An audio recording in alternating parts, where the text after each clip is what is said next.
Գորջան, շնորհավորում եմ քեզ, դու առաջին անգամ Հայաստանի պատմության մեջ դարար մեծահասակների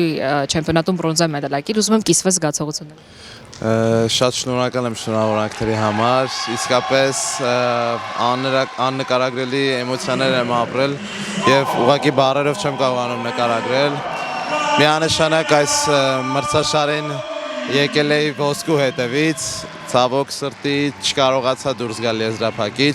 բայց մաքսիմալ ուժերս ներդրել էի այս մենամարտում, որպեսզի կարողանամ բրոնզե մեդալը նվաճել։ Բրոնզե այս անգամ, բայց դու եղել ես նաև չեմպիոն ոչ մեծահասակների, երիտասարդների, պատանիների չեմպիոնատում, ու քանի որ շատ են գրում, որ դու առաջին անգամ ես առել բրոնզե մեդալակիր, ուզում եմ պատմես նաև այս մասին, որպեսզի մարդկանց պարզ լինի։ Անցած տարի ես հաղթել եմ երիտասարդների Եվրոպա առաջնությունը, որը նույնպես Հայաստանի կարատեի պատմության մեջ եղել է առաջին անգամ, բայց ցավոք սրտի դեռ չէր եղել մեծահասակների շրջանում, որպեսզի կարողանային մեդալ նվաճել, բայց փառք Աստծո այսօր ինձ մոտ հաջողվեց դա եւ առաջին անգամ ունեցանք բրոնզե մեդալ։ Մի քանի օր պետք է հանգստանալու համար, մտքերը իմի բերելու համար, վերանայելու միանշանակ սխալներ շատ կային,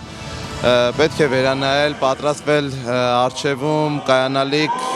միջազգային մեծ մրցաշարերին եւ իհարկե մեդալներ ապահովել։ Առիթից օգտվելով ցանկանամ անչափ շնորհակալություն հայտնել մեր ֆեդերացիայի նախագահ Վազգեն Հարությունյանին,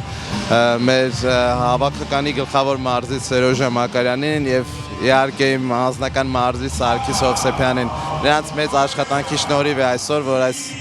մեդալը ես ունեմ։ Շնորհակալ եմ Գորջան, սրանից հետո միայն ոսկե մեդալներ բերես։ Ձեզ էլ եմ շատ շնորհակալ, խոստանում եմ դեռ շատ մեդալներ կնվաճեմ։